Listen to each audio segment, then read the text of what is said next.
Welcome to my channel success tips. আমি কোহেলি। আজকে আমি করাবো সিম্পল কেনসিয়ান মডেল বা সরল কেনসীয় তত্ত্ব থেকে আমরা শুরু করেছিলাম ভোগ। তো ভোগটা নিয়ে আলোচনা করব। ভোগ কাকে বলে? ভোগ কাকে বলে? What is consumption?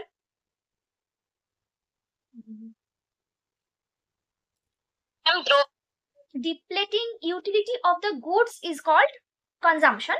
দ্রব্যের উপযোগিতা নিঃশেষ করা। কোন একটা দ্রব্যকে আমরা ভোগ করছি, একদম শেষ করে ফেলছি, মানে তার একদম শেষ পর্যন্ত যাকে দেখছি, মানে তাকে ব্যবহার করছি, বা যতটুকুই করি না কেন তার কিছুটা পোর্শন হলেও তো শেষ হচ্ছে, সেটাকে আমরা কি বলছি? ভোগ। ঠিক আছে? বা কনজাম্পশন। একটা করেছিলাম কনজাম্পশন। কনজাম্পশনের পরে পড়েছিলাম ভোগ। তারপরে পড়েছিলাম মোট ভোগ। মোট ভোগ ইংলিশ কি? Aggregate consumption. Aggregate consumption. Aggregate consumption কি ছিল? দেশের সব লোক জনসাধারণ যতটা ভোগ করে তার টোটালকে আমরা বলেছিলাম এগ্রিগেট কনজাম্পশন, তাই তো? এইবার আমরা এর পরে আলোচনা করেছিলাম ব্যক্তিগত ভোগ, সামাজিক ভোগ। ব্যক্তিগত মানে আমি যেটা ভোগ করছি সেটা আমার একার, বা এটা প্রাইভেট কনজাম্পশন। আর আমার কনজাম্পশনটা যদি কাউকে এফেক্ট করে, আমি কলা খেলাম, কলার চপার খোসাটাকে ফেলে দিলাম, লোকটা কেউ তাকে স্লিপ খেয়ে যদি পড়ে যায় এবং তার যদি কিছু হয়, ক্ষতিরতি হয়, তাহলে কিন্তু সেটা সামাজিক ভোগের মধ্যে পড়ে যায়। ঠিক আছে? শুধু এরকম এক্সাম্পল না, আমরা অনেক কিছুই করতে পারি। যে আমি আমার বাড়ির সামনেটা পরিষ্কার করলাম, তো আমার উল্টো দিকের বাড়ির লোকের সুবিধা হলো, সেটাও হতে পারে, ভালোও হতে পারে। তো এরকম টুকটাক জিনিস যেগুলো আমি ভোগ করছি, আর অন্যদের সুবিধা হতে পারে, অসুবিধা হতে পারে। যদি সুবিধা অসুবিধা হয় তখন সেটা হবে সামাজিক ভোগ। আচ্ছা, এইবার আমরা কালকে তোমাদেরকে লিখতে দিয়েছিলাম, লিখেছিলে তো, যে consumption function. What is consumption function? Rupam বলো। কিরকম দাঁড়াচ্ছে? ভোগ প্রবণতা বা ভোগ অপেক্ষক। আমরা ক্লাস 11 পড়েছিলাম অপেক্ষক। কি কি অপেক্ষক পড়েছিলাম? চাহিদা অপেক্ষক পড়েছিলাম, ডিমান্ড ফাংশন পড়েছিলাম, সাপ্লাই ফাংশন বা যোগান অপেক্ষক পড়েছিলাম, উৎপাদন অপেক্ষক, প্রোডাকশন ফাংশন পড়েছিলাম, ব্যয় অপেক্ষক পড়েছিলাম, কি মনে নেই, যাই হোক এই তিনটে তো অবশ্যই পড়েছিলাম। তো অপেক্ষক মানে একটু মনে করে দেখো কি ছিল? Q is equal to function of P, এইরকম ছিল না? এরকম ছিল তো? Q is equal to function of P. এইটার মানে হচ্ছে কি, যে কিউ মানে ধরো ডিমান্ড যদি হয়, এটা পি এর উপরে ডিপেন্ড করছে, যেটার উপরে ডিপেন্ড করছে ফাংশনের পরে সেটা থাকছিল, তাই তো? তো এখানে আমাদের, আমি একবার সংজ্ঞাটা বলবো। কোন দেশের জাতীয় আয় ও ভোগ ব্যয়ের মধ্যে স্থায়ী ও নির্ভরশীল সম্পর্ককে বলা হয় ভোগ অপেক্ষক, তাই তো? যে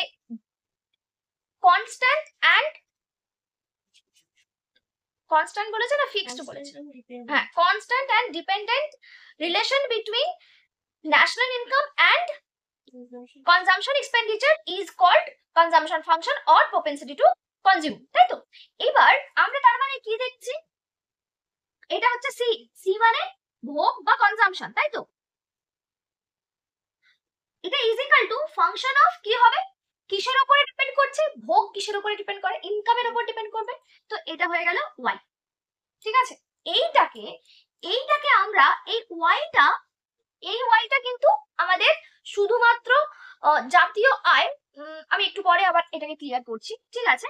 এইটাকে এটা ঠিক আছে, আমি জাতীয় আয় হিসেবেই লিখলাম আপাতত, জাতীয় আয় বা ন্যাশনাল ইনকাম। ঠিক আছে? এবার আমরা এখানে ভোগ অপেক্ষকের পরে পড়বো সঞ্চয়, বিনিয়োগ, অনেক কিছু পড়বো। তাই জন্য এই এফটাকে আমরা কি দিয়ে ডিনোট করব? সি দিয়েই ডিনোট করব। এফ না লিখে সি লিখবো। কতবার এফ লিখবো? কতগুলো জায়গাতে এফ লিখবো, তাই জন্য প্রত্যেকবার আলাদা আলাদা এটা হচ্ছে সি। ঠিক আছে? এইবার আমরা যেটা করব সেটা হচ্ছে যে এই সি ইজ ইকুয়াল টু কি হবে? এই সি ইজ ইকুয়াল টু কি হবে? ভালো করে বোঝো যে তোমাদের তো এখন তেমন কোনো ইনকাম নেই, থাকলেও খুব কম, বা ইনকাম নেই বললেই নেই, জিরো ইনকাম। তাহলে কি তোমার কনজাম্পশন নেই? আছে তো। আমরা খাচ্ছি, দাচ্ছি, পড়ছি, জামা কাপড় পরছি, তাই তো? কনজাম্পশন আছে। তার মানে কিছু কনজাম্পশন ইনকাম ছাড়াও হয়, তাই তো? হয়তো। তো এইটাকে আমরা বলবো এ প্লাস বি ওয়াই। ঠিক আছে? এই সিটা তো আমরা ভোগ জেনে গেছি। এ হচ্ছে অটোনোমাস কনজাম্পশন বা স্বয়ংভূত ভোগ। আর বি হলো, এটা লেখো তারপরে বলছি।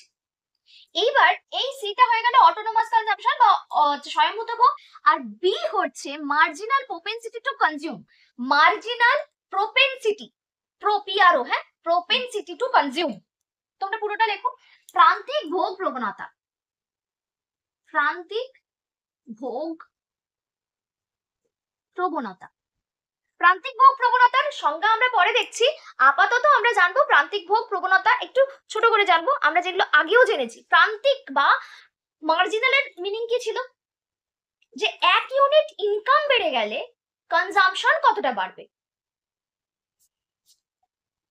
1 ইউনিট ইনকাম বাড়লে কনজাম্পশন কতটা বাড়ছে বা কমছে, যাই হোক না কেন, সেটা হয়ে যাবে আমাদের কি মার্জিনাল প্রোপেনসিটি টু কনজিউম বা প্রান্তিক ভোগ প্রবণতা।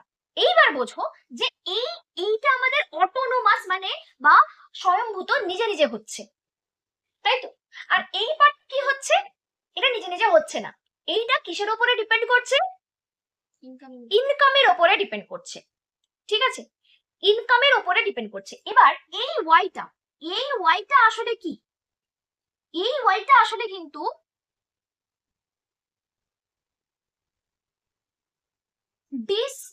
Disposable income. ডিসপোজেবল ইনকাম মানে ব্যয়যোগ্য আয়। ব্যয়যোগ্য আয় কাকে বলে আগে বলেছি? ডিসপোজেবল ইনকাম বা ব্যয়যোগ্য আয় কাকে বলে বলেছি? হ্যাঁ বলেছি, ব্যক্তিগত ব্যয়যোগ্য আয়, পার্সোনাল ডিসপোজেবল ইনকাম বলেছিলেন। কাকে বলে? ব্যক্তির ব্যক্তিগত আয় থেকে প্রত্যক্ষ কর বাদ দিলে যে অবশিষ্ট থাকে তাকে বলে ব্যক্তিগত ব্যয়যোগ্য আয়। হ্যাঁ, ভেরি গুড। আমরা কি জানছি, এইটা কিন্তু ডিসপোজেবল ইনকামের উপর ডিপেন্ড করছে, শুধু ইনকামের জাতীয় আয়ের উপর নয়। কারণটা হচ্ছে জাতীয় আয় তো আমাদের প্রত্যক্ষ কর ধরেই জাতীয় আয় হয়, মানে ডিরেক্ট ইনকামটাকে ক্যালকুলেট করে নিয়েই আমাদের ন্যাশনাল ইনকামটা হয়, ঠিক আছে। কিন্তু তুমি ভাবো তোমার 1 লাখ টাকা ইনকাম, কিন্তু 2000 টাকা তোমার যদি ইনকাম ট্যাক্স দিয়ে দেওয়া হয়, ওই 2000 টাকা তুমি কি কোনো কনজাম্পশন করতে পারবে? হ্যাঁ কি না? 1 লাখ টাকা তোর ইনকাম, তোর সেখান থেকে 2000 টাকা দিয়ে দিতে হচ্ছে ইনকাম ট্যাক্স, তাহলে ওই 2000 টাকা তুই কোন রকম কনজাম্পশনে লাগাতে পারবি না? পারবো না, তাই তো, পারবো না তো। তাহলে ওই 2000 টাকা থেকে আমাকে ট্যাক্সটাকে মাইনাস করতেই হবে, তবেই আমরা এই কনজাম্পশনটা বুঝতে পারবো। সবার কাছে ব্যাপারটা clear? Vilas, Rupam, Tanmoy, Jayashree,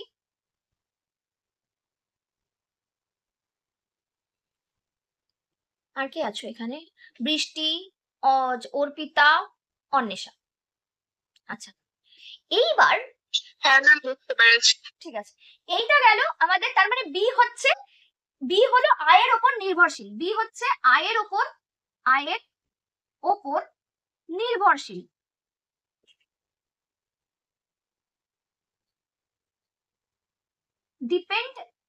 dependent on income.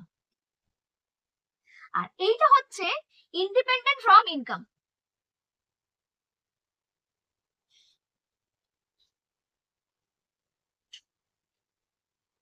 আয়ের উপর নির্ভরশীল নয়।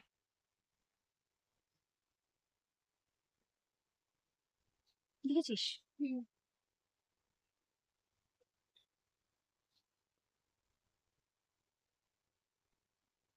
আয়ের উপর নির্ভরশীল নয়। তাহলে আমাদের এবার ছবিটা আমরা বুঝবো। আমরা জানি এটা হয়ে গেল, এতটা হয়েছে সবার, মুছি তাহলে। আমরা এবার ছবিটা আঁকবো। c is equal to b plus y, আচ্ছা by, c is equal to a plus by। আর এখানে আমরা ছবিটা আঁকছি, এখানে ভার্টিক্যাল অ্যাক্সিস বা উল্লম্ব অক্ষে কি নিয়েছি? কনজাম্পশন বা ভোগ। আর হরাইজন্টাল অ্যাক্সিস বা অনুভূমিক অক্ষে কাকে নিয়েছি? জাতীয় আয় বা y কে নিয়েছি। ওকে, এবার আমাদের অটোনোমাস কনজাম্পশন, যেটা আয়ের উপরে ডিপেন্ড করে না, সেটা ফিক্সড, তো সেই পোরশনটা আমাদের আসবে এইরকম। এই তো একটাই তো না? হ্যাঁ,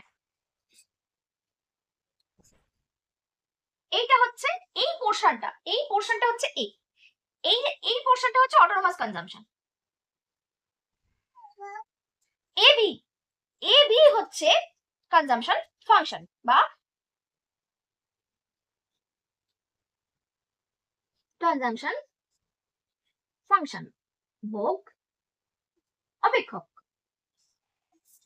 ভোগ অপেক্ষক। এবার এবি আমাদের কেমন দেখতে হয়েছে? ঊর্ধ্বমুখী, ঊর্ধ্বমুখী সরল রেখা। এবি কেমন দেখতে হয়েছে? ঊর্ধ্বমুখী সরল রেখা, upward rising straight line, upward rising straight line. ঠিক আছে? আচ্ছা, ঊর্ধ্বমুখী হওয়ার জন্য আমাদের সম্পর্কটা কেমন হবে? ইনকাম আর যে কনজাম্পশনের সরল সম্পর্ক। সরল সম্পর্ক। তাহলে আমাদের কি হচ্ছে, মানে ইনকাম বাড়ছে, কনজাম্পশন বাড়ছে, ইনকাম কমছে, কনজাম্পশন কমছে। Direct relation, direct relation between Y and C, জাতীয় আয় ও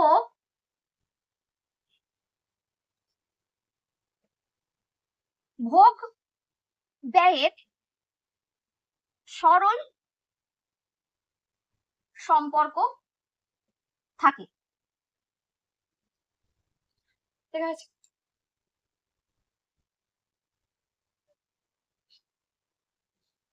হয়েছে রে? আচ্ছা,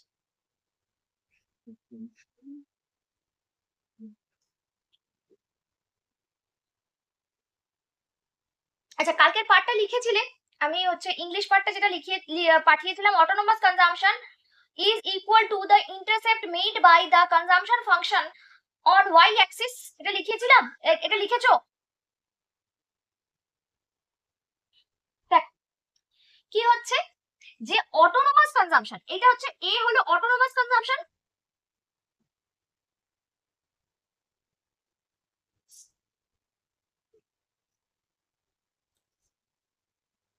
অটোনোমাস কনজাম্পশন বা স্বয়ংভূত ভোগ, তাই তো? আর এই পার্টটা কি হচ্ছে,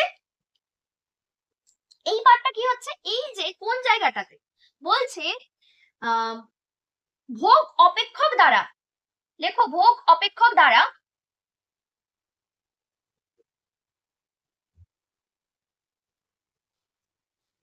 উল্লম্ব অক্ষের ছেদিতাংশের সমান হয়। ইংলিশটা পাঠিয়ে দিয়েছি, ইংলিশটা লেখো। রূপম যদি না লিখে থাকো লেখো। এটা কি বললাম জানো, কি বললাম একবার বল।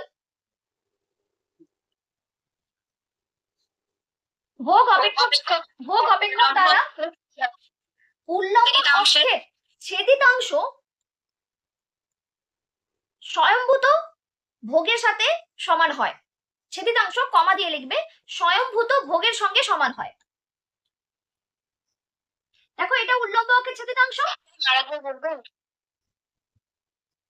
উল্লম্ব ভোগ অপেক্ষক দ্বারা উল্লম্ব অক্ষের ছেদিতাংশ, এতটা হয়েছে?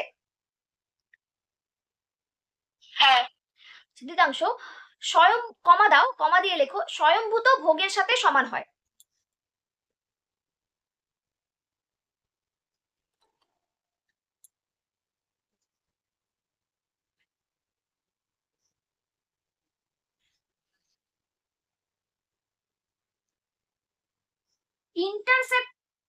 ইন্টারসেপ্ট না কি লিখেছিল, ইন্টারসেপ্ট তো, হ্যাঁ, intercept made by the consumption function, intercept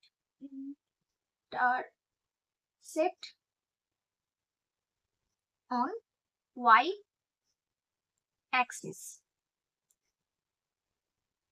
autonomous consumption is equal to OA, হ্যাঁ এটা লেখো, এই পার্টটা লেখো। এবার বি, এই পুরোটা কি, এই পুরোটা হচ্ছে y is equal to y না, c is equal to a plus by,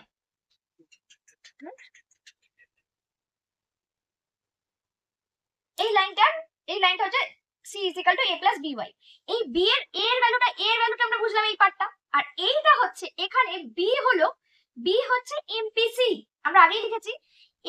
হবে ভোগ অপেক্ষকের ঢাল। তুই লিখে ফেলেছিস অলরেডি, এরকম ভাবে লিখে রাখতে পারিস বোঝার সুবিধার জন্য। ভোগ অপেক্ষকের ঢাল মানে slope of the consumption function.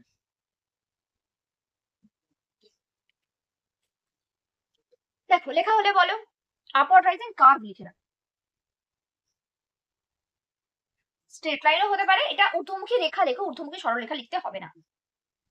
ঠিক আছে, হয়েছে।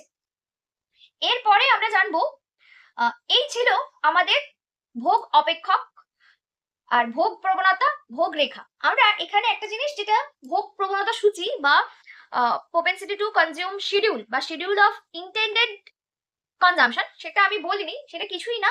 আমরা যদি একটা তালিকা তৈরি করি বা একটা টেবিল তৈরি করি, এখানে কতটা ইনকাম হচ্ছে আর কতটা ভোগ হচ্ছে, সেটাকে আমরা কি বলবো?